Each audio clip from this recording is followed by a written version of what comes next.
Isn't this financial interest thing, like who's getting paid? And there is video of him on a stage talking about how, well, I took the UN climate envoy position completely pro bono. I'm like, I did it for free out of the goodness of my heart. Disruptive America that I fought. Weird thing to happen. More things change, the more they stay the same.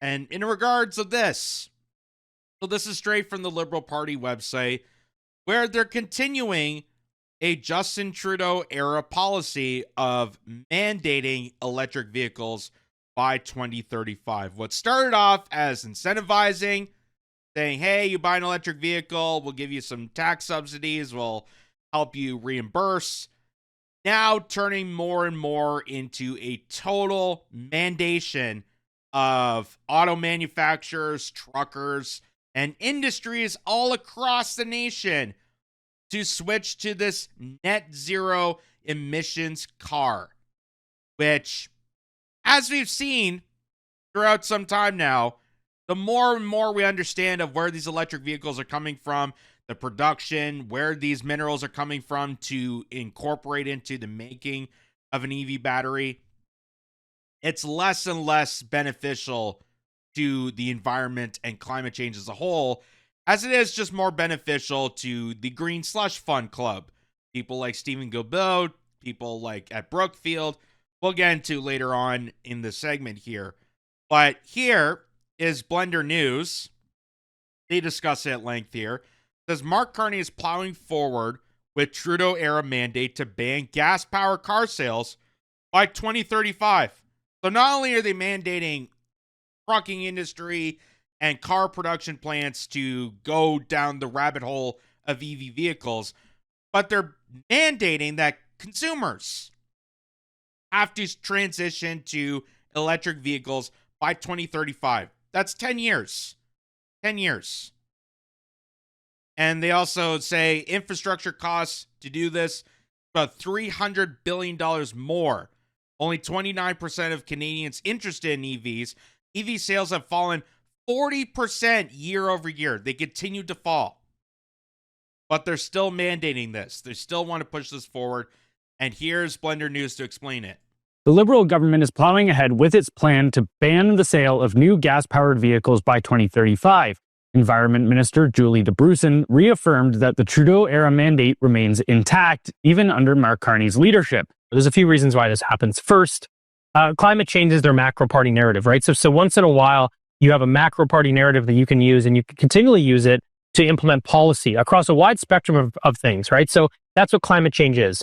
They say, oh, we have to implement this, or we have to spend this money because climate change. Everyone goes, oh my God, yeah, no, definitely, take all my money, go ahead and do that. And the next thing is the financial commitment. So they've made too big a mistake here. They've overcommitted to subsidizing these things. They've overcommitted to the infrastructure. They've overcommitted to the policy.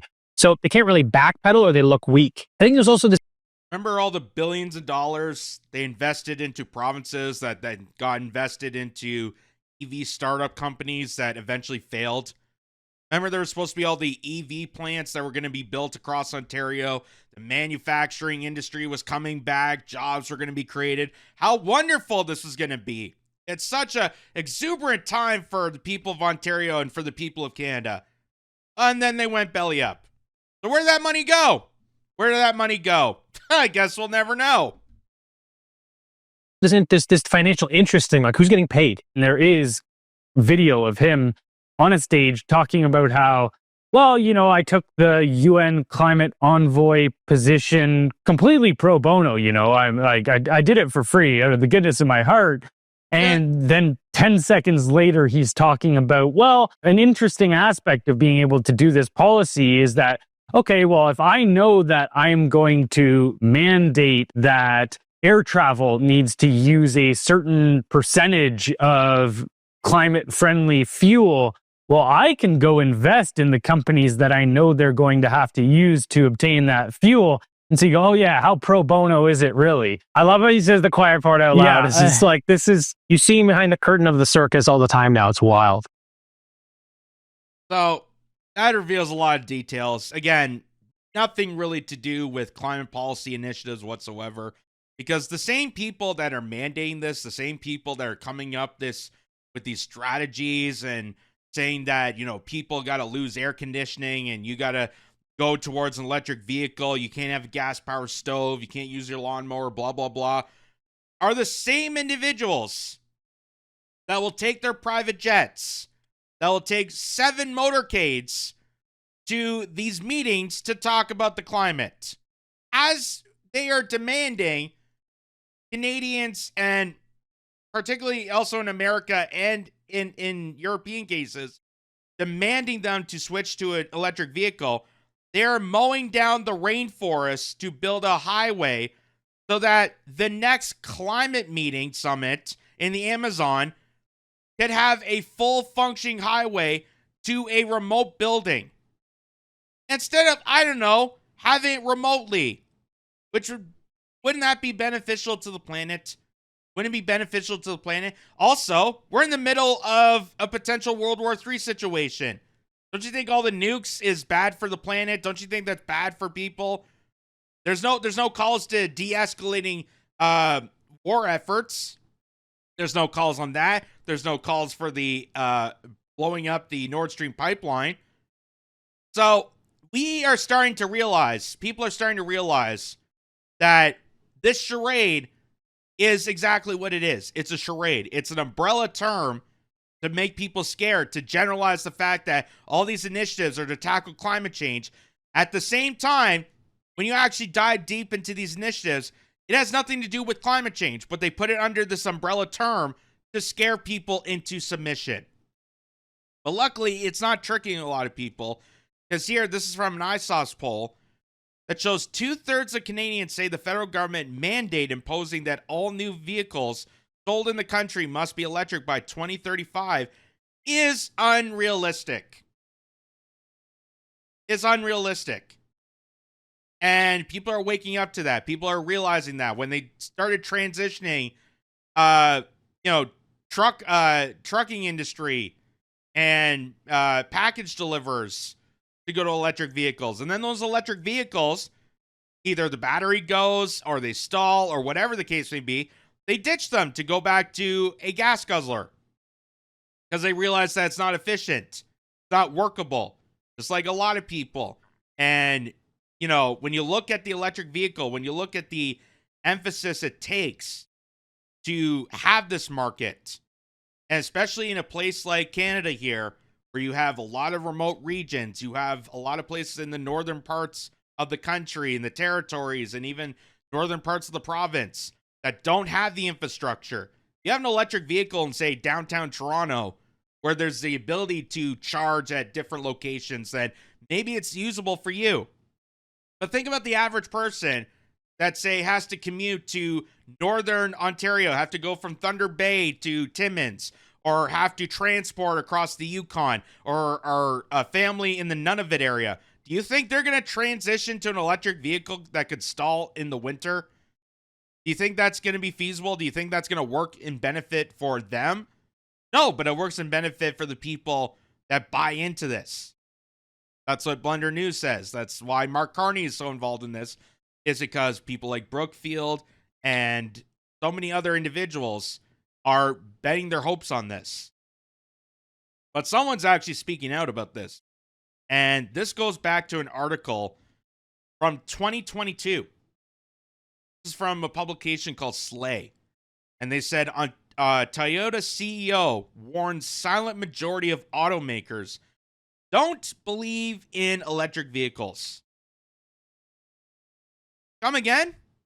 Come again? I was under the impression that because our government said so, that, oh yeah, all the automakers are definitely on board with this. That's why they're transitioning. They're definitely on board with this. This is Toyota, one of the biggest car manufacturers in the world. Toyota, the makers of the Prius, are telling you that they don't believe in electric vehicles. So it says the CEO of Toyota, the world's largest automaker, has warned that the silent majority in the auto industry doesn't believe that electric vehicles are the future. Toyota Motor Chief Ankyo Toyoda, how do you say it? Toyoda, revealed this week that he remains skeptical that EVs can replace traditional internal combustion engine vehicles as a single option. While speaking to reporters during a visit to Thailand, Toyota warned that most people in the auto industry agree with him. People involved in the auto industry are largely a silent majority, Toyota said. That silent majority is wondering whether EVs are really okay to have as a single option, but they need to think it's the trend so they can't speak out loudly, because the right answer is still unclear. We shouldn't limit ourselves to just one option, he added. The remarks came as supply chain issues that were sparked by the pandemic have continued to make it difficult for manufacturers to get the raw materials needed to make new cars. The issues have especially impacted the production of electric vehicles. The Wall Street Journal reported that some of Toyota's rivals have jumped fully on board with electric vehicles, setting future dates at which point their companies would only produce electric vehicles. However, Toyota has diversified its future product offerings and is focused on making traditional gas cars, hybrids, and hydrogen-powered vehicles. That's the ones that run on water, I think. Earlier this year, Jack Hollis, Executive Vice President of Sales at Toyota Motor North America, said that the company does not believe that the demand for electric vehicles is as high as people think it is. I don't think the market is ready. I don't think the infrastructure is ready. So this is something that I've been stating about, this horrific mandate in Canada, that regardless of how people feel about electric vehicles, you don't have the infrastructure. And we're not going to have the infrastructure in 10 years. So mandating the entire country of Canada transition to an electric vehicle when there's no infrastructure available right now to feed the needs of people that have already done it is ridiculous. It's pointless. It's a waste of money. It's a catastrophe. And not only that, but an electric vehicle in our climate, when we have harsh winters, when you get that cold snap, obviously, during the winter months, it's not feasible to have an electric vehicle because that battery is going to stall. That battery is going to completely fall apart. That battery is going to drop dead, and you're going to have to abandon your vehicle. That's what they did in Chicago. That's why there was a parking lot full of dead Teslas during the cold snap. You think that's going to be feasible for people here in Canada? It says, even if we're ready to purchase one and could afford it, the price is still too high. It took 25 years to get less than 10% for hybrid. The consumer isn't demanding at that level, the EVs. The consumer is not screaming 30% or 40% by tomorrow. With looming negative economic conditions in the United States on the horizon, combined with lower gas prices, increasing interest rates, and high inflation rates, the market for electric vehicles could take even longer to expand.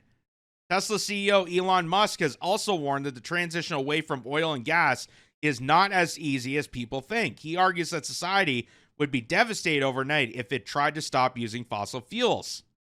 At this time, we actually need more oil and gas, not less.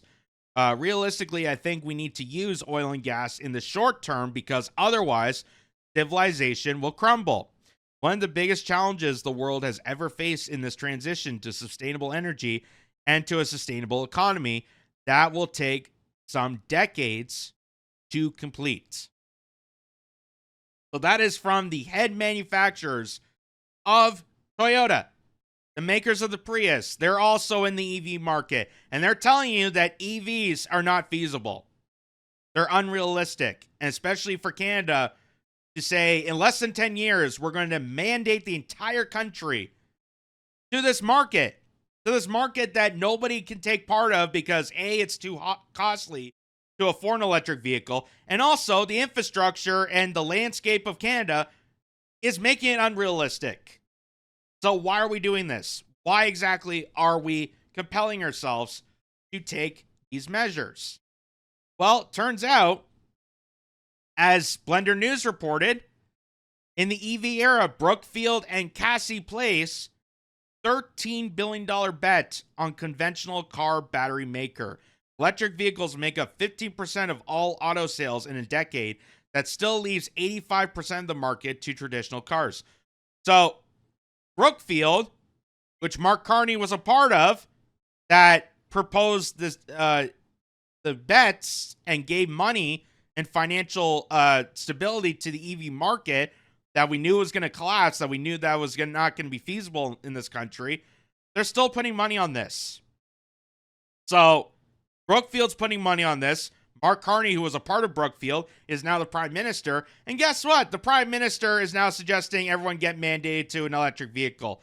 Surprise, surprise. Surprise, surprise. And here's also something to point out also. As I said, if you look at the construction of an electric vehicle, not exactly the most feasible for our planet. And here's why. So this guy, John Lee Petty Moore, says, okay, let's talk about electric vehicles. How much mining is required to make an electric battery? Lithium brines typically contains less than 0.1% lithium. So that entails some 25,000 pounds of brines to get the 25 pounds of pure lithium needed to fabricate a single battery. Wow. I bet people did not know this. I bet people that did not know this. Just how much it takes to mine out lithium and the proper minerals to make a battery. And he says also, and if the batteries are manufactured in Asia, as 60% of the world's batteries are now, more than 60% of electricity do so is coal-fired.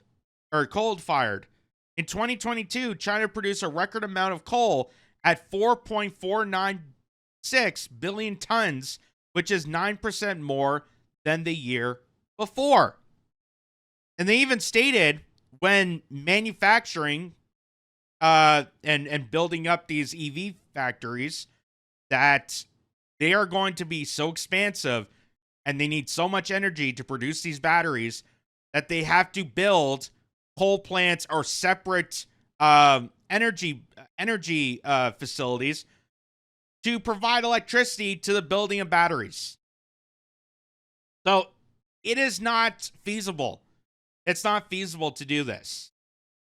And here's just a little tidbit here on look how much it takes. This is a mine where lithium is extracted for electric car batteries. Look at compared to the Alberta oil sands, where it's just that one particular area. Now, I know people say that, well, oil spills and, you know, pipelines do burst and there is devastations. We saw what happened with BP. Obviously, I don't think there's any such thing as clean energy when it comes to stuff like this. And that is why we as people need to really put our heads together to make it more efficient when using fossil fuels, when using this energy sector, because as we're doing right now, it's not helping the cause. It's not helping the cause. And we can have innovation. We can have differences moving forward with different means of electricity and energy and oil and so on and so forth. But we can't eliminate fossil fuels. That's reality. We can't eliminate fossil fuels. That's the unfortunate truth. Because not only fossil fuels is a staple within just gasoline and car manufacturing, but it's also a part of manufacturing altogether. Oil creates plastic. And as much as we would like to see a plastic-free environment, as much as we like to see the transition, you can't really do that in a short period of time. And you can't do that without the necessary resources. And also the fact that they're trying to transition to an electric vehicle when there are other measures that we could be talking about, that we could be implementing, that would be beneficial to the planet, like biofuel. No one ever talks about that. No one talks about hemp, the manufacturing of using hemp, that you can grow your own resources. Takes less time than trees. Grow the resources, manufacture with hemp, and it's stronger and durable than most plastics. No one talks about that. But they will talk about electric vehicles because the billionaire class is highly invested in this. And that is part of the whole green slush fund. That's the whole part of it. When they took all that money, when they tax you for carbon emissions that you and your family pollute by, God forbid, going out for groceries, when you're charged that carbon tax and you think that's going to go towards incentivizing these projects, it's going towards their pocketbooks. And that's why they're pushing so harshly on an EV mandate that's just not feasible for the rest of the country. We don't have the infrastructure, there's no market, and people can't afford the basic necessities. How do you think they can afford an electric vehicle?